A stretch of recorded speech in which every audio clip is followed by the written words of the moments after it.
Hi guys, good evening everyone. मैं मोहित आज इसी मेटल नॉन मेटल की सीरीज में आगे टॉपिक लेके आया हूँ।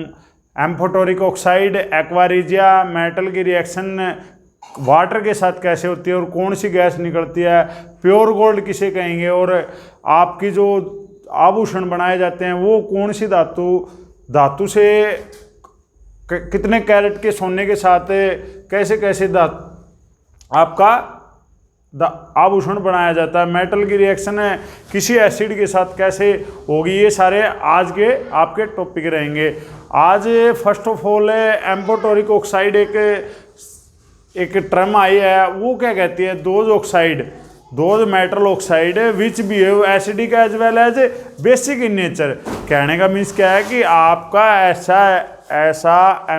ऐसे ऑक्साइड जो आपके एसिड के साथ साथ आपके बेसिक इन नेचर भी बिहेव करेगा।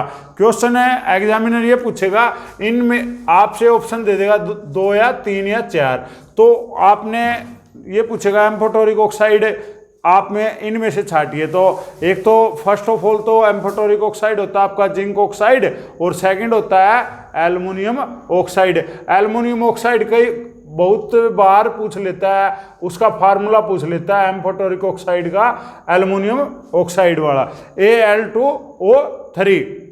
और जिंक ऑक्साइड का सिंपल है, Zn के साथ ऑक्सीजन मिल गई है, जिंक ऑक्साइड बन गया। बात समझ में आई। इसके बाद एक्वा रिजिया एक शब्द आया। एक्वा रिजिया क्या होता है, किस किस का अनुपात मिलाया जाए, कैसे हम बताएंगे। HCl और आपका HNO3 का अनुपात मिला दिया जाए ना, किस अनुपात में मिला दिया है, क्वेश्चन ये पूछा जाएगा।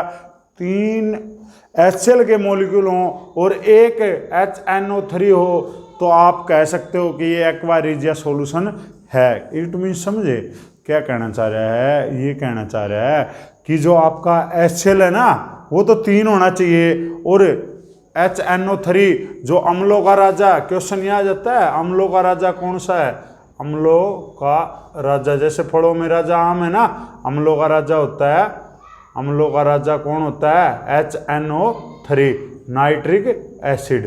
कौन सा, नाइट्रिक एसिड। अब आपने पता लग गया कि एक्वा रिजिया क्या है। HCl 3 होने चाहिए, HNO3 1 होना चाहिए। अब इसका यूजेज कहाँ कहाँ है, इसका हम प्रयोग करते हैं। जब हमें गोल्ड को पिघलाना हो ना, सोने को अगर हमने चेंज करना हो तो क्या करेंगे, एक्वा रिजिया सॉल्यूशन के अंदर डाल देंगे। थोड़ी देर के बाद गोल्ड क्या होगा, घुल जाएगा, डिजोल्व हो जाएगा, मोल्टन स्टेट में आ जाएगा। एंड प्लेटिनियम भी और गोल्ड भी दोनों के दोनों क्या होंगे, डिजोल्व हो जाएंगे, घुल जाएंगे। उसके बाद गोल्ड क्या होता है बेटा, फ्री स्टेट में पाया जाता है। कहाँ, आपके अर्थ क्रस्ट के अंदर। उसके बाद सेकंड प्रॉपर्टी होती है, जो गोल्ड है ना सबसे डक्टाइल मेटल है। अगर हमने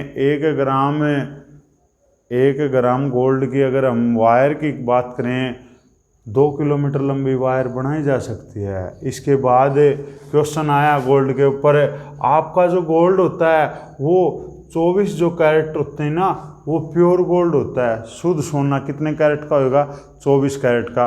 पर जो सुनार होता है वो कभी भी 24 कैरेट का सोने के साथ धातु आभूषण रूप लेगी ही नहीं। क्यों नहीं लेगी, क्योंकि उसके पास उसने इम्प्योरिटी ऐड करनी होती है।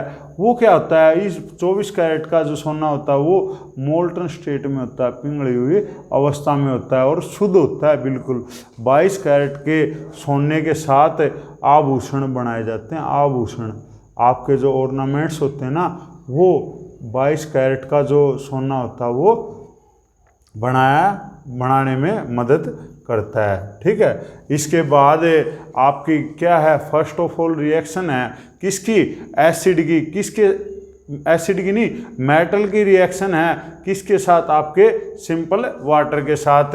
मेटल की जब हम एसिड के आपके पानी के साथ रिएक्शन करेंगे तो मेटल हाइड्रोक्साइड बनाएगा।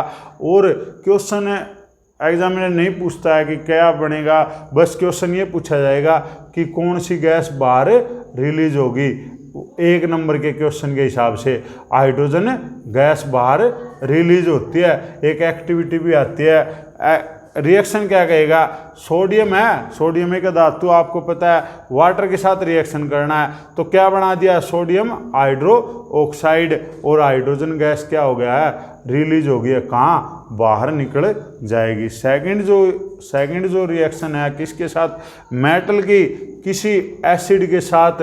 अब एक एसिड के अंदर ही 2 टर्म आई थी, कंसंट्रेटेड एसिड और डाइल्यूट। कंसंट्रेटेड का मीन्स होता है बेटा वो एसिड जो हाईली किसकी जबरदस्त तेज हो ना, कंसंट्रेटेड का मीन्स होता है बहुत जबरदस्त तेज एसिड। अगर आपने अपनी उंगली से ऐसे टच कर दिया ना, वहीं से फूंक देगा। और जो डाइल्यूट होता है ना, डाइल्यूट के अंदर बेटा ध्यान रखना वाटर ऐड होता है, मिला होता है, पानी क्या होता है, ऐड होता है। और कंसंट्रेटेड में ये बिल्कुल प्योर एसिड होता है, ये हमारे लिए डेंजरस है, खतरनाक है। अब मेटल की किसके साथ, डाइल्यूट एसिड के साथ रिएक्शन करनी है, और बनेगा क्या, मेटल की जब किसी एसिड के साथ रिएक्शन करते हो तो आपके पास बनता है मेरा बेटा साल्ट, नमक, और आपकी hydrogen gas same as it is बाहर निकल जाती है। उसके बाद एक टर्म और है सिनेबार। सिनेबार का मीन्स है आपका किसका, और Hg का, मरकरी की इम्प्योरिटी, अगर मरकरी के साथ अगर इम्प्योरिटी ऐड हो ना, आप उसको सिनेबार कहोगे। बहुत बार फार्मूला पूछ लिया जाता है, सिनेबार का फार्मूला क्या होता है, HgS, हाइड्रो मरकरी सल्फाइड बोलते हैं, एस से सल्फाइड बनता है, मरकरी का सल्फाइड, मरकरी सल्फाइड बोलते हैं इसको। और उसके बाद एक वर्ड लिखा मैंने डायमंड। डायमंड क्या है, आपके नेचर का, आपकी प्रकृति का सबसे हार्डेस्ट सब्सटेंस है, हार्डेस्ट, कठोर। इसको ऑपरेशन के दौरान सर्जिकल जो इंस्ट्रूमेंट बनाए जाते हैं ना, उनमें जो चाकू होता है उसकी ऊपर वाला जो सिरा होता है उसके ऊपर भी यूज किया जाता है। और दूसरा केस कहाँ यूज किया जाता है, जो ग्लास कटर होता है ना, जो ग्लास काटने वाला होता है उसका जो कटर होता है उसके बिल्कुल ऊपर भी डायमंड का यूज किया जाता है। तीसरा यूजेज है आपके जो ये रिंग वगैरह बनवाने के लिए, या आपके ऑर्नामेंट्स या आभूषण बनाने के लिए भी यूज किया जाता है। आज के लिए इनफ है। Have a nice day. Thank you. जय हिंद, जय भारत। आपका अपना चैनल MDIQ साइंस है, इसको लाइक करो, सब्सक्राइब करो और शेयर करो, क्योंकि और बेल आइकन को प्रेस करो। आज के लिए इनफ।